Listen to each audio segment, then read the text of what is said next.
The Delhi Sultanate. The political formation known as Delhi Sultanate started from 1206 CE and lasted till 1526 CE. The period saw the rise and fall of 5 dynasties in India: the Slave, the Khalji, the Tughlaq, the Sayyid, and the Lodi dynasty. We do not find any mention of Delhi as the capital of any kingdom. This was because Delhi became an important city only in the 12th century. It was under Tomars and Chauhans of Ajmer that Delhi became an important commercial center. The transformation of Delhi into a capital that controlled vast areas of the subcontinent started with the foundation of the Delhi Sultanate in the beginning of the 13th century. The Slave dynasty. The kingdom established in 1206 CE by Qutbuddin Aibak came to be called Delhi Sultanate. He was one of the generals of Muhammad Ghori. From being a slave, Qutbuddin Aibak became the founder of an empire in India. It was called the Mamluk or slave dynasty because the early sultans, called Mamluks, had been slaves who had risen to positions of power because of their intelligence and hard work. After the death of Muhammad Ghori, Qutbuddin Aibak became the first independent Muslim ruler in India, as he was not controlled by the rulers of Ghazni. The Turkish sultans faced many difficulties in India. There were repeated Mongol invasions from northwest. The Rajputs and others tried to regain their independence, and there were many conflicts among the Turks themselves. It took the successive sultans almost 100 years to secure their position in northern India before they tried to extend their rule over Deccan. Iltutmish. Iltutmish was the son-in-law of Qutbuddin Aibak, who came to throne in 1211 CE after defeating Aibak's son. In the north, he had to fight against the Turkish nobles and the Rajput rulers. He brought Gwalior, Malwa, Ujjain, Bihar, and Bengal under his control. He is said to be the greatest ruler of this dynasty and was able to repulse the Mongol attack on India led by Genghis Khan. We come to know about Iltutmish and his successors from the books written by Minhaj-us-Siraz, who lived at the court of Delhi. In his book Tabaqat-e-Nasiri, written in Persian, he mentions how Iltutmish was sold in the slave market by his brothers and later bought by Qutbuddin. He completed the Qutb Minar started by Qutbuddin Aibak. He was succeeded by his daughter Razia Sultana. Razia Sultana. After Iltutmish's death, his able daughter Razia Sultana ascended the throne in 1236 CE. The scholar Minhaj-us-Siraj acknowledged Razia's ability as a ruler, but he also wrote that her abilities were useless, as raising a woman to the throne was against the custom. Razia threw off her female attire and the veil and led the army in war. She successfully established law and order in her kingdom. The Chehalgani nobles conspired against her as they wanted power in their hands. They killed her in a battle near Delhi in 1240 CE. Her brother Nasiruddin succeeded her. He was a weak ruler who ruled on the advice of Balban. Balban, the chief advisor, became sultan after the death of his master. Balban. After several weak rulers, Ghiyasuddin Balban, a powerful noble, became sultan in 1266 CE. He continued Iltutmish's policy of suppressing revolts and strengthening the sultanate's hold over its territories. After becoming the sultan, Balban faced many problems. He had to defend his empire from foreign invasions of the Mongols and also had to deal with Hindu Rajput rulers and Jats who rebelled against him. Some of the nobles became very powerful and were threatening the position of sultan. To consolidate his position, Balban adopted these measures. A. He centralized the administration and reorganized his army. B. He started the practice of sajda, where the nobles had to kneel and touch the ground with their forehead and salute the sultan. C. The nobles were not allowed to drink nor to attend parties. D. No one was supposed to laugh or smile while at the court. These measures instilled a sense of fear in the nobles, and Balban was able to curtail the powers of nobles. When he died, the Turkish rule had been firmly established in Delhi, the Ganga Doab and eastern Rajasthan. His successors were weak and incompetent, and by 1290 CE, the slave dynasty came to an end. The Khaljis, a new dynasty, came to power after Alauddin Khalji. Alauddin Khalji was the first Turkish sultan to build an empire in India. During his reign, the boundaries of Delhi Sultanate extended beyond the Vindhyas up to the Deccan.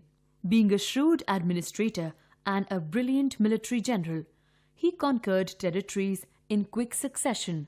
He conquered Gujarat and Malwa in the west, and Chittor and Jalore in Rajasthan. He then launched his famous campaigns into the Deccan. He was the first Delhi Sultan to cross the Vindhya mountains. These campaigns were led by Malik Kafur, a slave captured in Gujarat. The kingdoms of south, like those of the Yadavas, Kakatiyas, Hoyslas, etc., were defeated and plundered. However, these kingdoms were ruled indirectly, as the rulers of these kingdoms were allowed to remain kings, but they had to pay tribute to Alauddin and accept his supremacy. Thus, Alauddin did not have to bother about the administration in these areas, but at the same time got regular tribute from these kingdoms, which made him rich. Alauddin's administration. To maintain his long-standing army, Alauddin needed large revenues. So, he adopted a bold market policy and controlled the prices of all commodities. Ziauddin Barani writes in Tarikh-e-Firoz Shahi that Alauddin Khalji set up 3 markets at Delhi, one for food grains, one for horses, slaves and cattle, and the third for costly articles such as imported cloth. The prices were fixed and quite low. The Sultan made arrangement for the government to buy all excess non-perishable commodities which were stored in huge granaries. A strict watch was kept over buying and selling, and anyone cheating on price or weight was severely punished. Hoarding was prohibited. An officer called Saharai-Mandi was in charge of each market. Land was the most important source of revenue. Kharaj, land revenue, was collected as a share of the agricultural produce. Alauddin Khalji had land reassessed. He fixed the rate of revenue at half of the peasants' produce. The revenue was collected directly by the state through special officers called amils appointed by the Sultan. Alauddin paid his soldiers fixed salaries in cash, and the peasants had to sell their produce to be able to pay the revenue.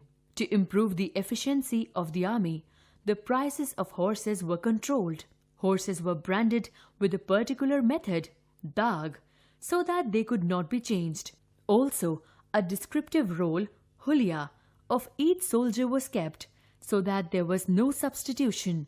He had a very well-organized intelligence system and spies that kept him informed of what was happening in the empire.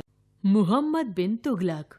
Tughlaq dynasty was founded by Ghiyasuddin Tughlaq, who died in 1325 CE and was succeeded by his son Juna Khan, who took the title Muhammad bin Tughlaq. It is said that he was a brilliant man with ideas far ahead of his times, but he was not practical, so most of his ideas failed. This made him unpopular among the people who failed to appreciate his vision. Muhammad bin Tughlaq laid stress on merit and raised many people of humble origin to high positions. This offended many of the nobles, and they refused to cooperate with him. His empire covered the Deccan and South states, which Alauddin had not annexed, and also Orissa and Bengal. He administered the Deccan and South directly. During his last years, there were many rebellions. The size of his empire created problems for him. As the Sultan rushed from one place to another to suppress the rebellions, many areas broke away and independent kingdoms were set up in the Deccan and the South, like the Bahmani Kingdom and the Vijayanagar Empire. Shifting the capital. Muhammad bin Tughlaq decided to shift his capital from Delhi to Daulatabad near Aurangabad. He thought it to be the ideal place from where he would be able to control both North and South India. Everyone was asked to move to Daulatabad, 1500 km away from Delhi. Isami, who was also shifted to Daulatabad, gives his account in his book Fateh-ul-Salatin. He wrote that the Sultan ordered people to move to Daulatabad, promising them money and property. He announced that Delhi will be set on fire. Women in parda and Sufi saints were dragged by their hair out of the house. Many children died because they had no milk. Only 1/10 of the people reached Daulatabad. In this way, Sultan destroyed a well-populated city. Later, the Sultan decided to return to Delhi as he could not check Mongol invasions from Daulatabad. Many more people died on the way back. It caused a lot of discontent among the people. Token currency. In an attempt to obtain more revenue, Tughlaq decided to issue token coins in copper and bronze. They had the same value as the gold and silver coins called tanka. So, now people could buy any commodity with a bronze coin as they had done with the silver tanka. Since gold and silver are more valuable as a metal, people hoarded these coins and used only bronze or copper coins for trade. Common people started making counterfeit coins at their home, thus reducing the market value of the copper and brass coins. So, this plan was withdrawn later. Firoz Shah Tughlaq. Muhammad bin Tughlaq was succeeded by his cousin Firoz Shah Tughlaq in 1351 CE. He probably learnt many lessons from his cousin's mistakes. He used to please nobles and ulemas who allowed him to rule peacefully. In fact, there were hardly any rebellions during his rule. He adopted a number of welfare schemes to appease the ulemas and common people. Irrigation systems were improved and many new canals and wells were dug, leading to an improvement in agriculture. Many new towns were built like Jaunpur and Firozabad. A number of schools and madrasas were opened to promote education. A number of revenue reforms were also undertaken. Only the taxes allowed by Islamic law were imposed and all other taxes were abolished. Firoz Shah's death led to many rebellions. His successors could not control the nobles. The army had become weak. Slowly, the empire shrank in size. Timur's invasion. Timur Lang was the ruler of the region around Samarkand. The collapse of Tughlaq dynasty made the central authority weak, which gave a signal to foreign rulers to attack. In 1398 CE, Timur Lang raided northern India for plundering it. He ravaged the countryside, carrying men and women as prisoners and ruthlessly massacring people. He carried away enormous wealth and took along skilled artisans to work on monuments in Samarkand. He soon left Delhi. As he left, Delhi was depopulated. The Sultanate of Delhi, which had already broken up before Timur's invasion, now shrank to the capital city and a few villages around it. The Delhi Sultanate revived under the Lodhis, who ruled from 1461 to 1526 CE. Lodhi dynasty. Behlol Lodhi was the founder of Lodhi dynasty, who ascended the throne in 1451 CE. He ruled for 39 years and his most important achievement was the conquest of the Sharqi kingdom of Jaunpur. Sikandar Lodhi was the greatest of the Lodhi rulers who conquered Jaunpur, Bihar and the Ganga Valley. He shifted his capital to Agra. He adopted many measures to improve the agriculture and the economy of the country. Sikandar died in 1517 CE and was succeeded by his son Ibrahim Lodhi, who failed to gain support of Afghan nobles. His uncle Daulat Khan Lodhi, the governor of Punjab, invited Babur, the king of Kabul, to invade India and overthrow Ibrahim. Babur invaded India in 1526 CE and founded the Mughal Empire, by defeating Ibrahim Lodi in the First Battle of Panipat. Thus, the Delhi Sultanate, which has started in 1206 CE, came to an end in 1526 CE. Administration in the Sultanate. The Sultan was the most important person in the empire. He maintained law and order and was the chief commander of the army. The Wazir and his deputies looked after the revenue department. Malik looked after the needs of the army. The Malik was the head of the state news agency. His agents were called as Barids, reported to him with all news from the empire. The empire was divided into provinces or subas, which were further divided into sheikhs. Sheikhs were divided into parganas and parganas into village. The head of the province was governor or mukti. The head of the sheikh was sheikhdar. The amil was the head of the pargana, and the most important officer in the village was mukaddam or headman. The nobles received salaries from the revenue of places assigned to them. These tracts of land or villages were called ikta.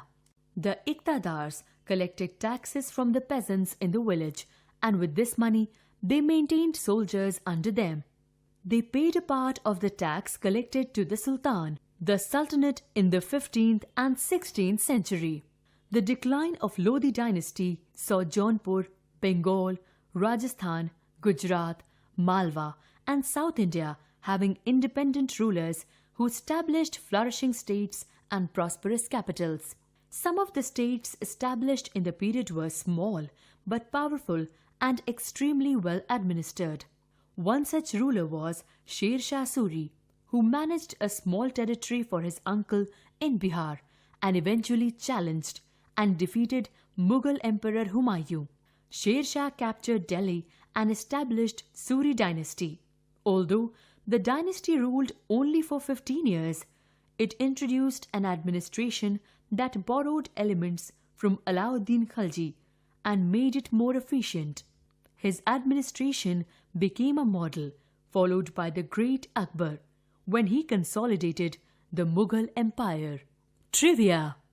Razia Sultana was the brave woman who belonged to slave dynasty and was the first Muslim woman to rule India and the only woman to occupy the throne of Delhi. Trivia. Town of Firozabad was called Chandwar Nagar. It was made into a cantonment by Akbar. This town is famous for its glasswares, especially the colorful glass bangles. Trivia. Sultangarhi, which is considered the first Islamic mausoleum in India, was constructed by Iltutmish in the memory of his eldest son Prince Nasiruddin Mahmud. Trivia. Timur Lang's nickname was Tamerlane, which is the European derivation of Timur's Persian nickname Timur-e-Lang, which means Timur the Lame. During his mid-20s, Tamerlane was crippled by injuries to his right leg and right hand. In 1941, Russian archaeologists excavated Tamerlane's tomb, confirming that he had a debilitating hip injury and missing 2 fingers from his right hand.